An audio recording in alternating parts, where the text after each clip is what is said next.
공간 데이터 시각화를 진행해 볼게요. 건물 레이어 시각화와 그리드 분석 시각화, 열지도, 데이터들, 벡터 데이터를 가지고 이제 추가적으로 시각화를 진행을 하는 거죠.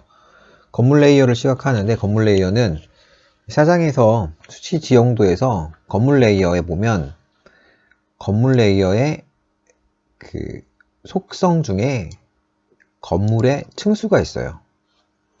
그래서 공간 데이터 분석 4장에서 2장에서 했던 데이터를 가지고 수치지도를 가지고, 수치지도는 B001의 건물이에요. 폴리건 가져와 봅니다. 알 수 없는 좌표계 명확하게 해줘야죠. 좌표계 레이어 좌표 설정 열어보면 코리아 센트럴 벨트 2010 확인, 그리고 얘도 똑같이 2010으로 적용해 줍니다. 꼭 똑같을 필요 없는데 웬만하면 맞추는 게 낫죠. 기준이 되는 게 5186이고 항상 좀 불안하니까 기본적으로 지도 하나는 깔고 가죠. 카카오 맵, 카카오 스트리트 맵 하나 깔고 갈게요. 맞나요? 파이썬 오류가 났지만 맞습니다. 이 건물 중에서 건물이 가지고 있는 속성 데이터를 한번 열어보면 층수가 있고 종류, 용도가 있어요. 중에서 우리는 아파트 레이어를 선택을 해야 돼요. 속성창에서 종류가 아파트가 있대요. 종류의 아파트가 있다. 일반 주택, 외벽, 아파트 막 17층 있네요. 주택의 건물, 아파트만 가지고 한번 작업을 해봅시다. 속성 테이블에서 select by attribute 객체 속성을 선택해서 종류는 이게 10개 샘플만 한번, 아파트가 운 좋게 있네요. 이 아파트 이렇게 선택하고 객체 선택해주면 아파트들만 선택이 됐어요. 선택된 게 안 보이잖아요. 이거 선택된 것만 위로 한번 가져와 봐라 그러면 이렇게 위에 가져다 놔요. 1층짜리 건물 말고 아파트가 딱 있으니까 이렇게 선택이 되어 있는 상태에서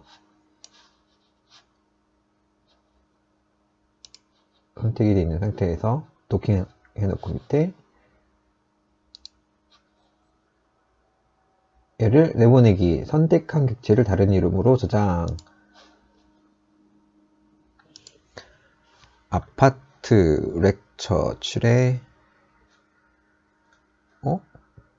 내가 만들어놨나?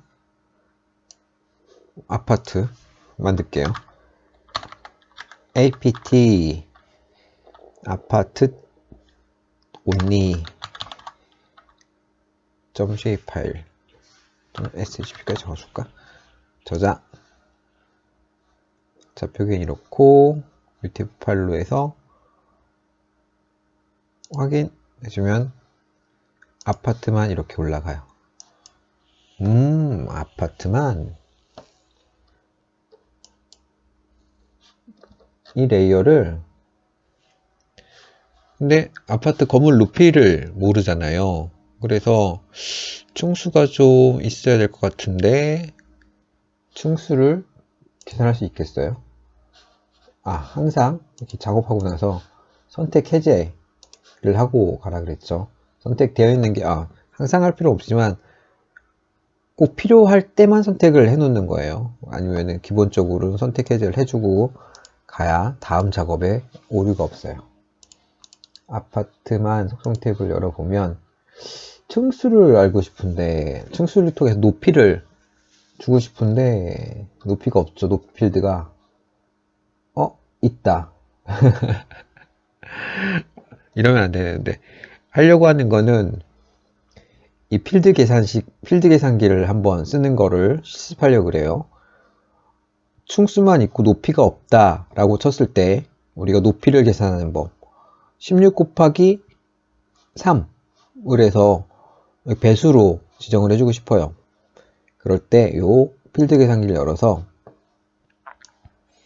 새로운 필드를 하나, 높이라고 해서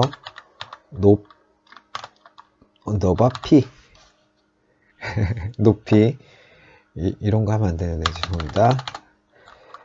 height, h-e-i-g. 근데 똑같은 명칭이 있잖아, 그지? 그래서 높이 합니다. 요번엔 높이라고 해서 정수, 미터 단위로 올라가면 되니까요. 그리고 출력 필드 길이는 높이가 1000, 100만, 10억까지는 갈 필요가 없겠죠. 10자리 수만 해도 많으니까 3자리 수만 가질게요. 3자리 수만 하고,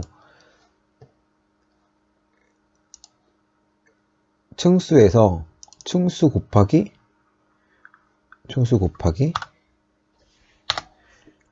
값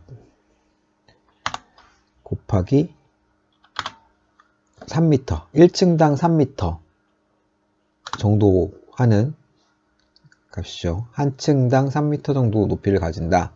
아파트 표준.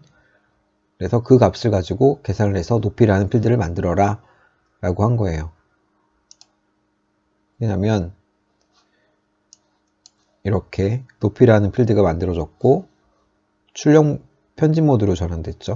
편집 모드를 저장해서 끄고, 그래서 높이라는 필드 값을 가지고 화면에서 잘 보이게 만들어 볼게요. 속성 들어가면 심볼에 3D 뷰? 규칙 기반?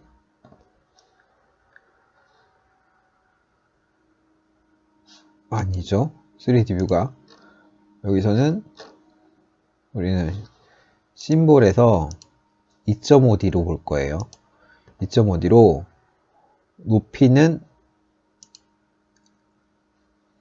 높이를 기준으로 해서 70도, 지붕 색상, 벽면 색상 이렇게 해서 보는데, 지붕 색상은 녹색으로 한번 교재랑 같이 맞춰보죠. 녹색. 그리고 벽면 색상은 회색.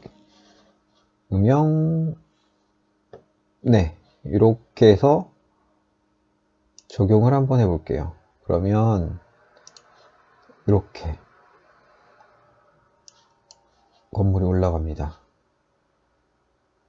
오, 약간 2D 비슷한 느낌. 2.5D 그런, 2.5D 말 그래도 2.5D 건물 올릴 수가 있죠.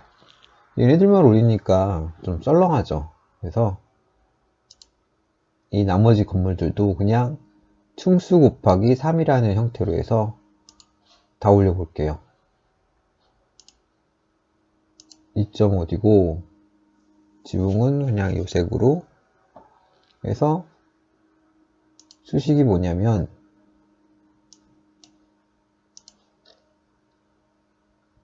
층수, 이렇게 층수 곱하기 3으로 확인해주면 이렇게 올라가고, 적용해주면은 건물들이 올라갑니다.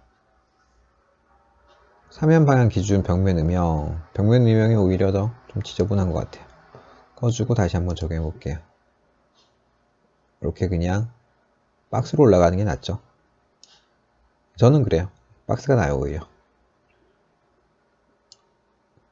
이렇게 하고, 살짝 너무 이게 빡빡한 느낌이다 그러면 음영 사이즈를 좀 줄이고 투명도를 좀 내려주면 좀 깨끗해지죠. 그렇게 하고, 근데 이게 아파트 종류별로 구분을 한 상태에서 이 2.5D 건물을 만들고 싶을 땐 얘를 범례값을 일단 심볼의 범례값을 분류값 종류별로 분류해서 가벽, 뭐 온실, 아파트 이렇게 다 일단 적용을 해요. 일단 적용이 아니라 나중에 적용을 하죠. 적용을 해도 이렇게 분류대에 따라서 화면에 표시가 됩니다. 얘를 도면으로 만들어서 화면 저장하면 되죠. 프로젝트 다른 이름으로 저장, 다음에 저장이 아니라 화면 저장이 어디 있었더라? 저장. 네. 이 대상 지역에 지도를 내보낼 때 여기에 가족이 내보내기에서 지도를 이미지로 내보내기 해주시면은 기본 화면에 보이는 지도 뷰일 거예요. 얘를 저장할 수가 있고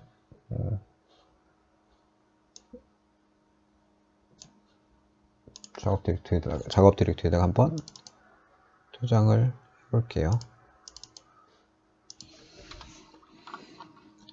패널 혹은 뭐 3D 블럭 뷰, 블럭 다이어그램 같은 블럭 뷰로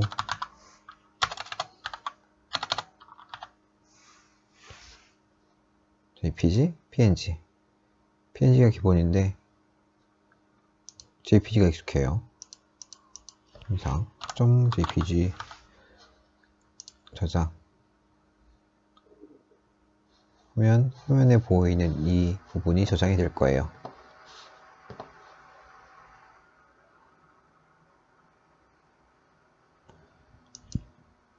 이미지로 저장이 됐다고 합니다.